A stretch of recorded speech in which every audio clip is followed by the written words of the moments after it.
पहली सूरा यासीन का तारुफ। सूरा यासीन कुरान पाक की 6वीं सूरा है। इसमें 33 आयत हैं। यह मक्की सूरा है और इसे क़ल्बुल कुरान यानी कुरान का दिल कहा गया है। रेफरेंस हदीस तिरमिदी हदीस नंबर 2947। ट्रांसलेशन हर चीज़ का एक दिल होता है और कुरान का दिल सूरह यासीन है। दूसरी सूरह यासीन की फजीलात। मुश्किलत का हाल। जो शख्स किसी मुश्किल में हो या किसी काम में रुकावट हो, अगर सूरह यासीन दिल से पढ़े तो अल्लाह उसके लिए आसानी पैदा करता है। रेफरेंस हदीस दरमी हदीस नंबर 3407। ट्रांसलेशन अपने मरने वालों पर सूरह यासीन पढ़ो। हर काम में बरकत। रोज़ाना सुबह सूरह यासीन पढ़ने से दिन भर में बरकत होती है और काम आसान होते हैं। 3 कब और क्यों पढ़ें? सुबह वक्त। रोज़ाना फज्र के बाद पढ़ना न सिर्फ रूहानी सुकून देता है बल्कि दिन के कामों में मदद करता है। मरीज के पास या वफात के वक्त सूरह यासीन मरने वाले के पास पढ़ी जाए तो उस पर रहमत नाजिल होती है और रूह का निकालना आसान होता है। मकसाद के लिए। अगर किसी ने किसी खास दुआ या मकसाद के लिए पढ़ी तो अल्लाह के हुक्म से पूरी होती है, अगर हलाल हो। 4 सूरह यासीन पढ़ने के फ़ायदे। मुख्तासिर में गुनाहों की माफ़ी, रिज़्क में इज़ाफ़ा, मुश्किल का हल, मौत के वक्त आसानी, रूहानी सुकून, अल्लाह की रहमत। अऊज़ु बिल्लाहि मिनश शैतानिर रजीम। बिस्मिल्लाहिर रहमानिर रहीम। यासीन वल क़ुरआनिल हकीम इन्नका लमिनल मुरसलीन अला सिरातिम मुस्तक़ीम तंज़ीलल अज़ीज़िर रहीम लितुन्ज़िर क़ौमन मा उन्ज़िर आबाउहुम फ़हुम गाफ़िलून लक़द हक़्क़ल क़ौलु अला अक्सरिहिम फ़हुम ला युमिनून इन्ना जअलना फ़ी अअनाक़िहिम अग़लालन फ़हिय इलल अज़क़ानि फ़हुम मुक़महून वजअलना मिन बैनि ऐदीहिम सद्दन वमिन खल्फ़िहिम सद्दन फ़अग़शयनाहुम फ़हुम ला युबसिरून वसवाउन अलैहिम अअंज़रतहुम अम लम तुंज़िरहुम ला युमिनून इन्नमा तुंज़िरु मन इत्तबअ ज़िक्र व ख़शियर रहमान बिलग़ैब फबश्शिरहु बिमग़फ़िरतिन व अज्रिन करीम। इन्ना नहनु नुह्यिल मौता व नक्तुबु मा क़द्दमू व आथारहुम व कुल्ल शैइन अहसयनाहु फ़ी इमामिन मुबीन। वضرب لهم مثلا أصحاب القرية إذ جاءها المرسلون إذ أرسلنا إليهم 2 فكذبوهما فعززنا بثالث فقالوا إنا إليكم مرسلون قالوا ما أنتم إلا بشر مثلنا وما أنزل الرحمن من شيء إن أنتم إلا تكذبون قالوا ربنا يعلم إنا إليكم لمرسلون وما علينا إلا البلاغ المبين قالوا إنا تطيرنا بكم لئن لم تنتهوا لنرجمنكم وليمسنكم منا عذاب أليم قالوا طائركم معكم أئن ذكرتم بل أنتم قوم مسرفون وجاء من أقصى المدينة رجل يسعى قال يا قوم اتبعوا المرسلين اتبعوا من لا يسألكم أجرا وهم مهتدون وما لي لا أعبد الذي فطرني وإليه ترجعون أأتخذ من دونه آلهة إن يردني الرحمن بضر لا تغني عني شفاعتهم شيئا ولا ينقذون إني إذا لفي ضلال مبين إني آمنت بربكم فاسمعون قيل ادخل الجنة قال يا ليت قومي يعلمون بما غفر لي ربي وجعلني من المكرمين وما أنزلنا على قومه من بعده من جود من السماء وما كنا منزلين إن كانت إلا صيحة واحدة فإذا هم خامدون يا حسرة على العباد ما يأتيهم من رسول إلا كانوا به يستهزئون ألم يروا كم أهلكنا قبلهم من القرون أنهم إليهم لا يرجعون وإن كل لما جميع لدينا محضرون وآية لهم الأرض الميتة أحييناها وأخرجنا منها حبا فمنه يأكلون وجعلنا فيها جنات من نخيل وأعناب وفجرنا فيها من العيون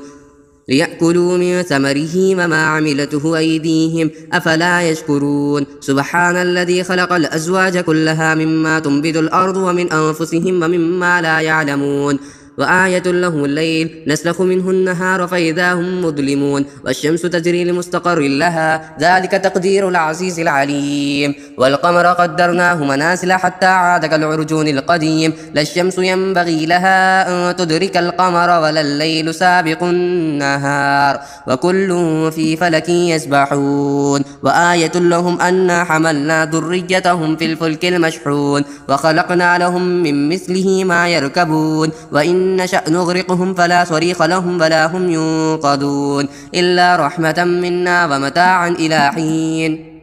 وإذا قيل لهم اتقوا ما بين أيديكم وما خلفكم لعلكم ترحمون وما تأتيهم من آية من آيات ربهم إلا كانوا عنها معرضين وإذا قيل لهم أنفقوا مما رزقكم الله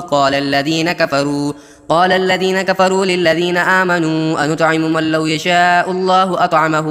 إن أنتم إلا في ضلال مبين ويقولون متى هذا الوعد إن كنتم صادقين ما ينظرون إلا صيحة واحدة تأخذهم وهم يخصمون فلا يستطيعون توصية ولا إلى أهلهم يرجعون ونفخ في الصور فإذا هم من الأجداث إلى ربهم ينسلون قالوا يا ويلنا من بعثنا من مرقدنا هذا ما وعد الرحمن وصدق المرسلون إن كانت إلا صيحة واحدة فإذا هم جميع لدينا محضرون فاليوم لا تظلم نفس شيئا ولا تجزون إلا ما كنتم تعملون إن أصحاب الجنة اليوم في شغل فاكهون هم وأزواجهم في ظلال على الأرائك متكئون لهم فيها فاكهة ولهم ما يدعون سلام قولا من رب رحيم وامتازوا اليوم أيها المجرمون ألم أعهد إليكم يا بني آدم ألا تعبدوا الشيطان إنه لكم عدو مبين وأن يعبدوني هذا صراط مستقيم ولقد أضل منكم جبلا كثيرا أفلم تكونوا تعقلون هذه جهنم التي كنتم توعدون اصلوها اليوم بما كنتم تكفرون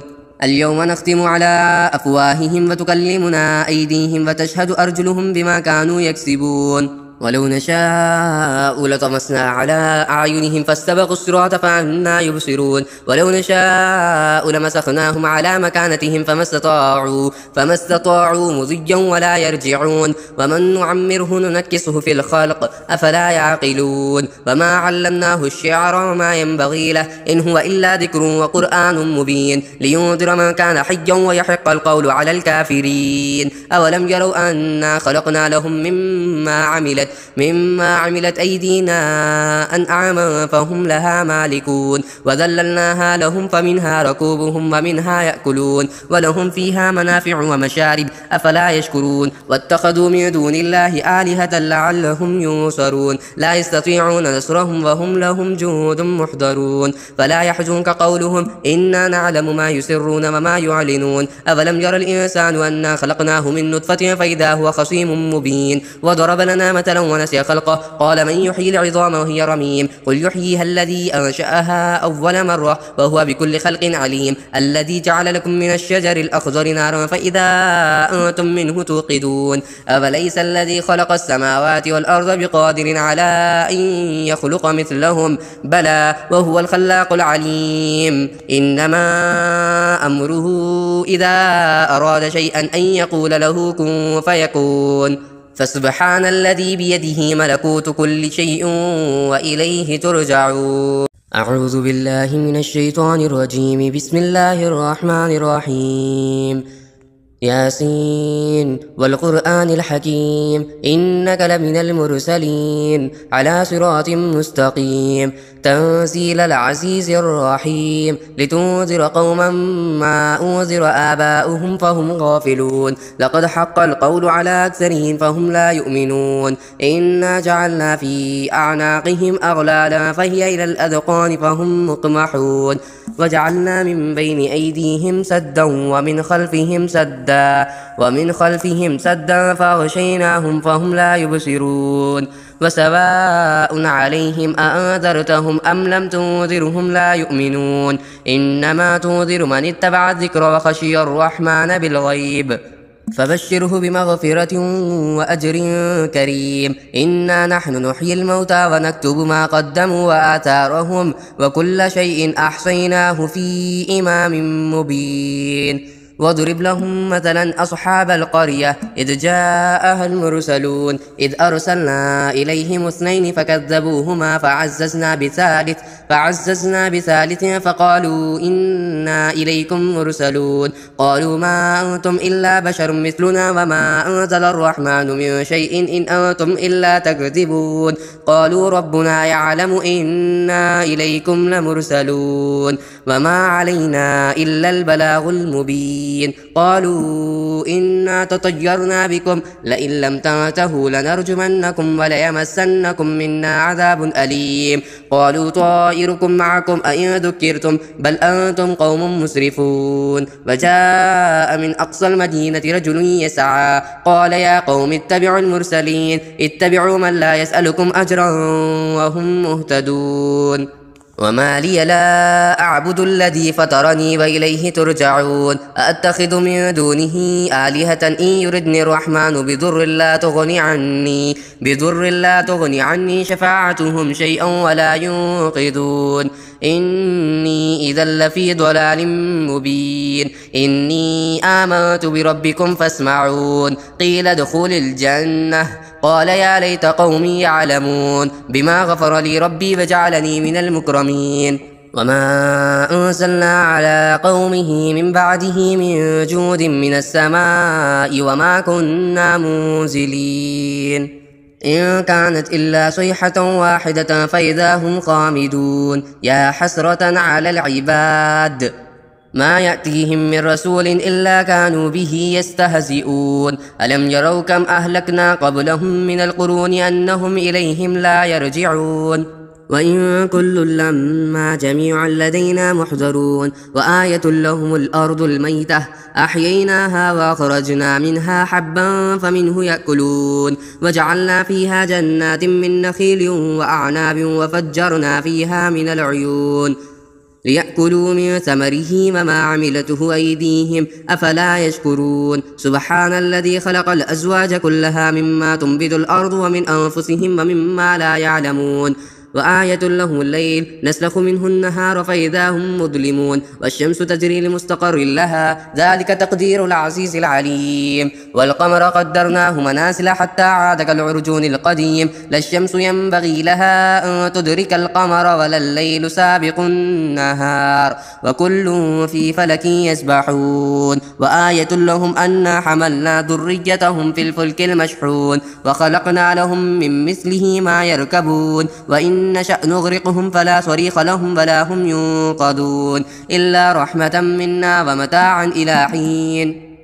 وإذا قيل لهم اتقوا ما بين أيديكم وما خلفكم لعلكم ترحمون. فما تأتيهم من آية من آيات ربهم إلا كانوا عنها معرضين. وإذا قيل لهم أنفقوا مما رزقكم الله قال الذين كفروا للذين آمنوا أنطعم من لو يشاء الله أطعمه إن أنتم إلا في ضلال مبين. ويقولون متى هذا الوعد إن كنتم صادقين. ما ينظرون إلا صيحة واحدة تأخذهم وهم يخصمون فلا يستطيعون توصية ولا إلى أهلهم يرجعون. ونفخ في الصور فإذا هم من الأجداث إلى ربهم ينسلون. قالوا يا ويلنا من بعثنا من مرقدنا هذا ما وعد الرحمن وصدق المرسلون. إن كانت إلا صيحة واحدة فإذا هم جميع لدينا محضرون. فاليوم لا تظلم نفس شيئا ولا تجزون إلا ما كنتم تعملون. إن أصحاب الجنة اليوم في شغل فاكهون. هم وأزواجهم في ظلال على الأرائك متكئون. لهم فيها فاكهة ولهم ما يدعون. سلام قولا من رب رحيم. وامتازوا اليوم أيها المجرمون. ألم أعهد إليكم يا بني آدم ألا تعبدوا الشيطان إنه لكم عدو مبين وأن يعبدوني هذا صراط مستقيم. ولقد أضل منكم جبلا كثيرا أفلم تكونوا تعقلون. هذه جهنم التي كنتم توعدون اصلوها اليوم بما كنتم تكفرون. اليوم نختم على أفواههم وتكلمنا أيديهم وتشهد أرجلهم بما كانوا يكسبون. ولو نشاء لطمسنا على أعينهم فاستبقوا الصراط فأنى يبصرون ولو نشاء لمسخناهم على مكانتهم فما استطاعوا مضيا ولا يرجعون ومن نعمره ننكسه في الخلق أفلا يعقلون وما علمناه الشعر وما ينبغي له إن هو إلا ذكر وقرآن مبين لينذر من كان حيا ويحق القول على الكافرين أولم يروا أنا خلقنا لهم مما عملت أيدينا أنعاما فهم لها مالكون وذللناها لهم فمنها ركوبهم ومنها يأكلون ولهم فيها منافع ومشارب أفلا يشكرون واتخذوا من دون الله آلهة لعلهم ينصرون لا يستطيعون نصرهم وهم لهم جند محضرون فلا يحزنك قولهم إنا نعلم ما يسرون وما يعلنون أولم يرى الإنسان أنا خلقناه من نطفة فإذا هو خصيم مبين وضرب لنا مثلا ونسي خلقه قال من يحيي العظام وهي رميم قل يحييها الذي أنشأها أول مرة وهو بكل خلق عليم الذي جعل لكم من الشجر الأخضر نارا فإذا أنتم منه توقدون أفليس الذي خلق السماوات والأرض بقادر على أن يخلق مثلهم بلى وهو الخلاق العليم إنما أمره إذا أراد شيئا أن يقول له كن فيكون فسبحان الذي بيده ملكوت كل شيء وإليه ترجعون أعوذ بالله من الشيطان الرجيم بسم الله الرحمن الرحيم ياسين والقرآن الحكيم إنك لمن المرسلين على صراط مستقيم تنزيل العزيز الرحيم لتنذر قوما ما أنذر آباؤهم فهم غافلون لقد حق القول على أكثرهم فهم لا يؤمنون إنا جعلنا في أعناقهم أغلالا فهي إلى الأذقان فهم مقمحون وجعلنا من بين أيديهم سدا ومن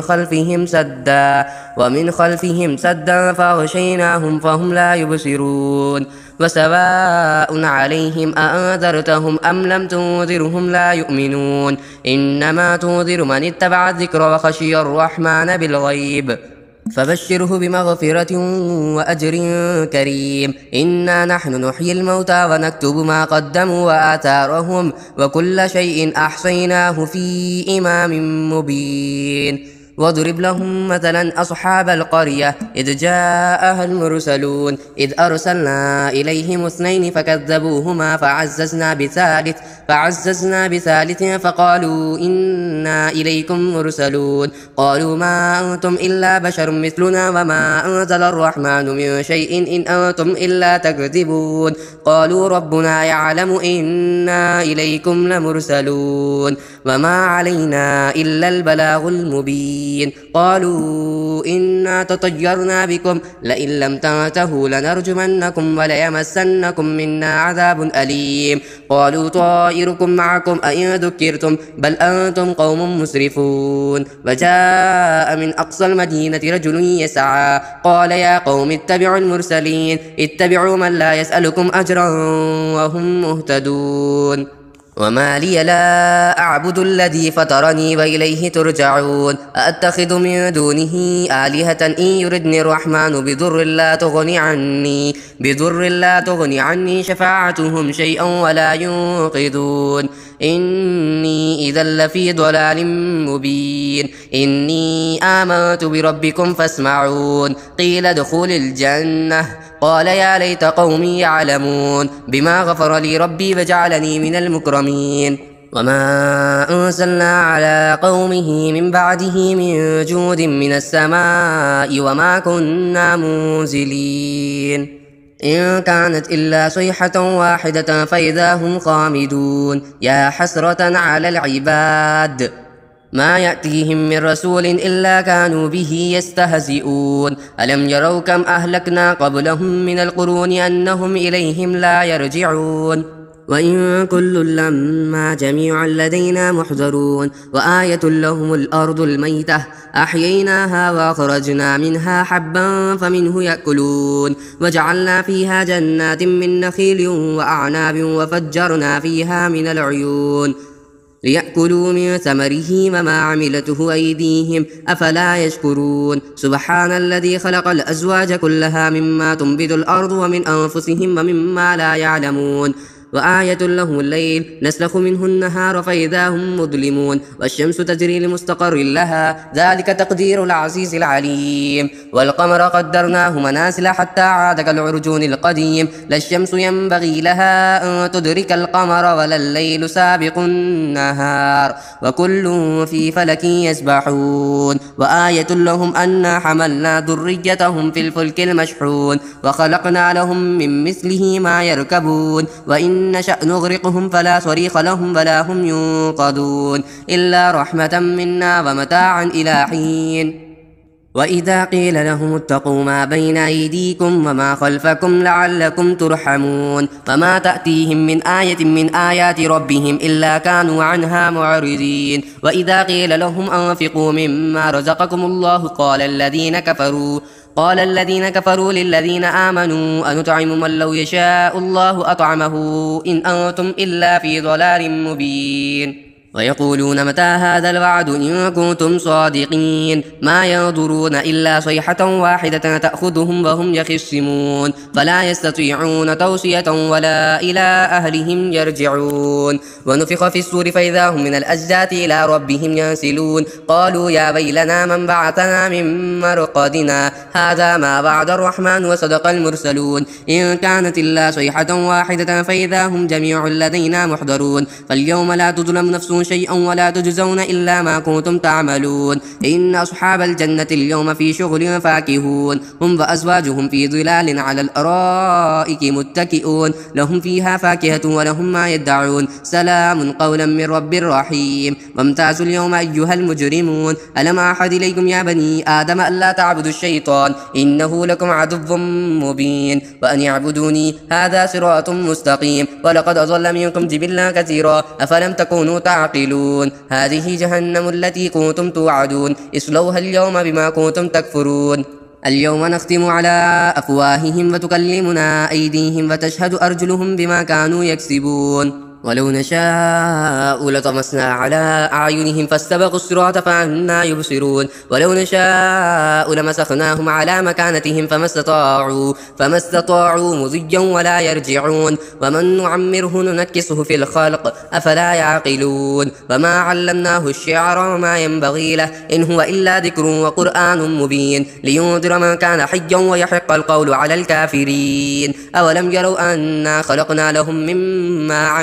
مما عملت أيدينا أنعاما فهم لها مالكون وذللناها لهم فمنها ركوبهم ومنها يأكلون ولهم فيها منافع ومشارب أفلا يشكرون واتخذوا من دون الله آلهة لعلهم ينصرون لا يستطيعون نصرهم وهم لهم جند محضرون فلا يحزنك قولهم إنا نعلم ما يسرون وما يعلنون أولم يرى الإنسان أنا خلقناه من نطفة فإذا هو خصيم مبين وضرب لنا مثلا ونسي خلقه قال من يحيي العظام وهي رميم قل يحييها الذي أنشأها أول مرة وهو بكل خلق عليم الذي جعل لكم من الشجر الأخضر نارا فإذا أنتم منه توقدون أوليس الذي خلق السماوات والأرض بقادر على أن يخلق مثلهم بلى وهو الخلاق العليم إنما أمره إذا أراد شيئا أن يقول له كن فيكون فسبحان الذي بيده ملكوت كل شيء وإليه ترجعون